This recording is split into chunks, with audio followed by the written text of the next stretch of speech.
I'm very excited to be able to present to you some of the work that we have done with one of our fundamental hedge fund clients who came to us a couple of years ago because they were of the opinion that they were potentially sitting on a gold mine of information that they were not taking advantage of. And in particular, they were interested in using the Ravenpack NLP engine to not only structure but also analyze all of the information that they were gathering from their external contacts and relationships.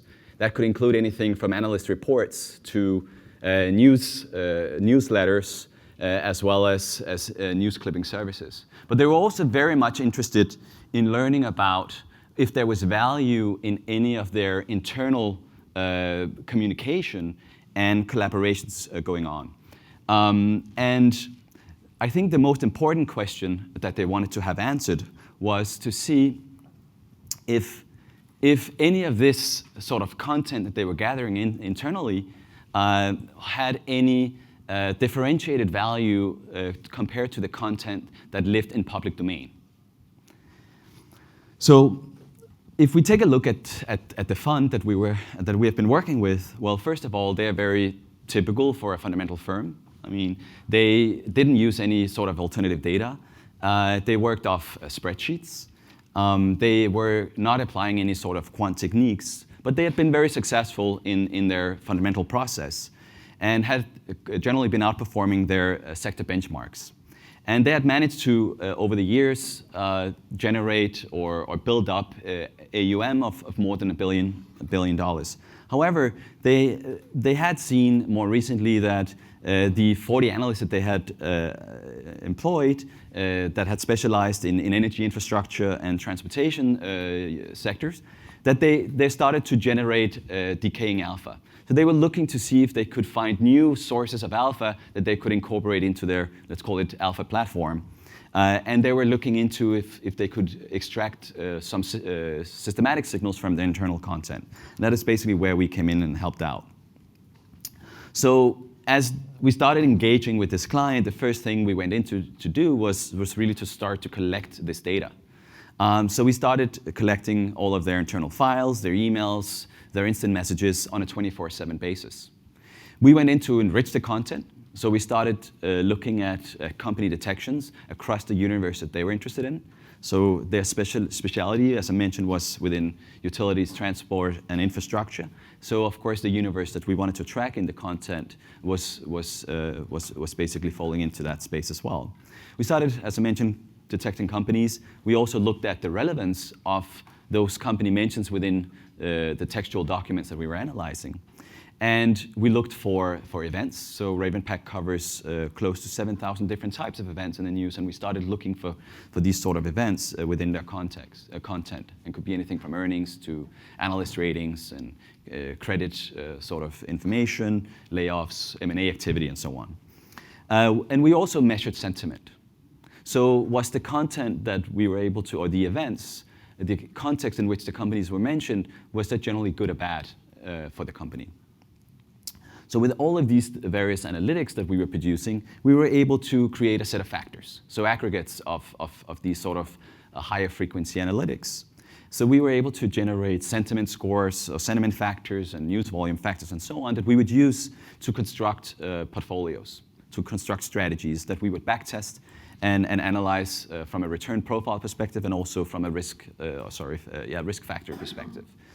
And finally, can you say the output that we would deliver to the client was a set of daily rankings across the universe and weights for some select portfolios that we had agreed on.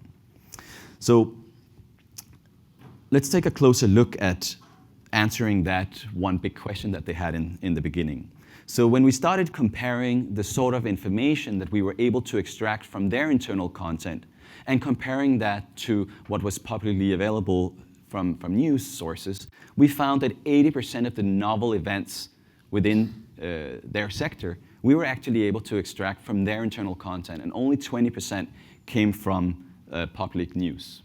I will say that those numbers are probably as extreme as they are, because generally if you look at transport utilities and infrastructure, they are not as liquid in public news content as many other sectors. So there was definitely value here in the internal curation process from their analysts in going out and digging out particular specialist sources and knowing who to listen to out in the marketplace. The other thing that we also found, which was very interesting and quite intuitive as well, was that if you looked at signal and signal decay, public news information tends to create stronger signals on the short term. However, it decayed faster than the signals that we were able to extract from their internal sources. So we were able to find signals in their internal content that would last easily up to a month. And of course, that was very interesting to look at. And this was even based on fairly simple signals, just taking average sentiment across all of the content that we were able to extract. But one of the questions that we wanted to look into further was to say, instead of looking across all internal users, so looking at all user accounts, can we identify users that we would consider high value versus low value accounts, and perhaps create a stronger signals by overweighting or focusing on the accounts that really provided value within the firm. However, in order to do that, we needed to understand the internal information flows. So we needed to understand how information flowed from one user to, the entire network of user accounts within the company, because we wanted to understand the marginal contribution on strategy performance. So we needed to be able to, as we were dropping certain users from that network, to filter out and remove all of the content that they were initiating within the organization. So we started looking at this and came up with the concept of synchronous volume. So that basically means, of course, we had to do some hypotheses around this, but we basically said if user 1 and user 2 got the same sort of content within a 15-minute period, we would call it synchronous content. And we would not remove it. If we were to remove user 1, the content from user 1, we would not remove user 2. For instance, it could be in a situation where they both subscribe to the same newsletter, or they both subscribe to the same, or we're receiving the same analyst reports. And because of delays potentially in the mail server, we didn't want to say that, okay, if we only kept the most novel content. So we basically said, okay, synchronous content, synchronous events, we would keep. However, if you fell into the bucket of delayed content where you would have it shared by someone else from internally, we would remove the content if it came from user 1. And basically with this in mind, I mean, this is basically what this network that you see in front of you represents. So the node size, so the circles, the size of the circles basically highlights the amount of synchronous events that each of the individual users have within the network. And the edges, that is the lines that connects these dots, reflects the amount of shared content across the network. And what was very interesting as we started looking at these networks, it was very clear that you started seeing 3 different clusters forming within that network. And when we looked into it a little deeper, we saw that it reflected the different offices that they were operating in different locations. So we identified accounts with a lot of communication representing the UK office. We had another sort of sub-part of the network that represented the Eastern European office that they operated, and then there was a more isolated office in Asia. And you can see that there's only a few sort of accounts that kind of links the different locations. And as we presented this sort of information to management, of course, the CEO, CIO, and the main PM started to look at where they would sit in that network. And of course, they were super happy seeing that the size of the nodes were quite large. Unfortunately, we also had to disappoint them to say that the size of node doesn't necessarily reflect performance. And I will get back to that in a sec. But based on this network, and as I mentioned before, we started dropping single users from the network and the content that they were contributing to the company information flow. And we were able then to say, okay, using that information or using that network, we were able to rank each of the user account from high value to low value from an information ratio perspective of the final sort of strategy. And as I mentioned before, I mean, one of the things that we did identify was that high volume of novel synchronous events did not guarantee high marginal contribution. However, low volume of synchronous event did generally result in lower contribution. So of course, if you don't have a lot of events, I mean, it's quite intuitive that you're probably not adding a lot of value. But for instance, if most of the synchronous events that you had, the high volume account, you could still just be subscribing to that analyst reported, that newsletter that everybody else also got. So you weren't really contributing with anything novel. So based on this sort of measure of high value versus low value, we created another network.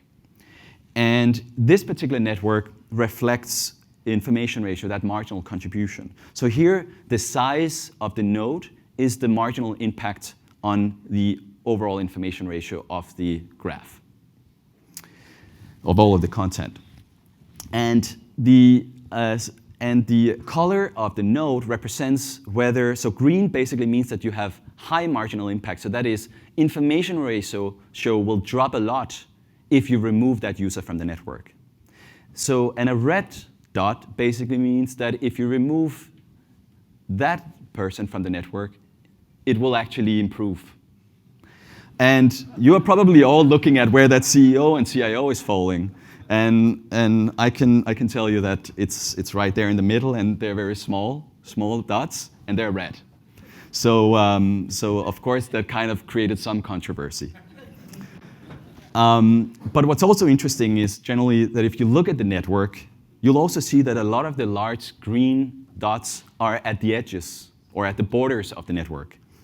So it basically means that the more central you become in the network, you're more likely to have shared content with other users. So you are not as important. So users with high marginal contribution tend to have less edges in the network. And users with smaller marginal contributions tend to have more edges, which were quite interesting. So using this information, we started to say, okay, let's now try and create strategies that only are based on high-value accounts. Does that add value from a strategy perspective? And this is basically what we did here. So we had an in-sample period from 2016 through mid-18, and then out-of-sample from 18 until end of August. And we detected or ranked user accounts based on the in-sample period, of course, and then said, okay, and then fixing the users that we wanted to listen to for the out-of-sample. And as you can see in the table, we were able to find value in just focusing on a subset of accounts. We were in particular able to improve the information ratio by about 20% by focusing on higher marginal contribution accounts. And in annualized returns, we added 1%. And so using this sort of initial analysis, we started going into a portfolio construction sort of framework where we said, okay, this is a fundamental shop. We needed to create some more targeted portfolios. So we ranked our universe, stock universe, looking across about 300 names in broader European universe. And we started selecting the 40 and did a sentiment weight. We also applied some liquidity filters as well, not to allocate too much to illiquid names. So we had some rules around that. We also had some maximal allocation constraints in order to ensure diversification. And we had a 3-day implementation window, of course, in order to create more scalable strategies. And we also finally assumed $100 million in constant AUM. And also on top of that, actually, we also applied 16 basis point round-trip transaction costs.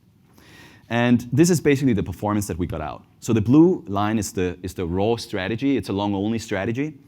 And the green line that you see here is whatever could be attributed to traditional factors. So this is applying MSCI bar risk model. And the red line was whatever could not be explained by traditional factors. And as you can see, there's a quite clear alpha signal embedded in the internal content. And it's quite stable over time. Of course, that was very interesting to see. If we look at it from a stats perspective, the long-only strategy had an information ratio of about 1, where the specific return, now we call it here factor hedged in loose terms, but it was the specific returns. We were able to generate information ratios of 1.8 with annualized returns of about 8%. In terms of holding periods, the signal the holding period was about 3 weeks. So it's a fairly slow-moving signal. And of course, there are ways of slowing it down even further by aggregating sentiment over longer time periods and so on. But overall, I mean, the fund was very happy seeing these results, and what was very interesting was that it was outperforming the performance of the fund itself. So of course, it was very attractive for them to embed this sort of signal into the platform. So overall, I mean, in terms of the study, what are the key conclusions or remarks that we have? Well, first of all, I mean, big data, it's hard to determine a value of big data from an accounting perspective, even though it is a real asset that a company has. However, it's easier, or it's as part of our study at least, we showed that there is actual alpha in the content, so it does hold value. And the signals derived from the hedge fund's internal big data provided value not captured in public news and social media. And we were able to construct signals, strong, long-only signals that lasted for several weeks. And finally, and I think also very importantly and very interestingly, we were able to use the user network properties of the various user accounts to filter and enhance portfolio performance. Thank you very much. Happy to take questions. So we may have time for maybe one question before we break for lunch. So if you have any, please raise your hands, or you can use Slido. So we have one in the front over here. Just one second. Hi, Peter. May I ask what's the meaning of synchronized event in your slides? Yeah, so synchronized events is really just to say that we allow that there could be delays in the mail server. So you could be receiving the same content, but you might receive it faster than I do. So normally when you look for news, I mean, we might just focus on the most novel content, the first instance of the event. But here, because of that delay, just because you got it first, I shouldn't remove mine. So if we just want to go for, normally if we just go for novel content, if I remove you from the equation, the organization won't know about it. But the thing is, I also got it just a little later. So it should not be removed. So that's kind of why we have this synchronous sort of event. But, and we needed that sort of definition in order to calculate marginal contribution of individual users. And the value, whether we could say high value, if you were a high value account or low value account. So we kind of had that definition in. Of course, then there could have been other definitions of what it meant to have synchronous volume. But that was the one we used. This is Raven Pack.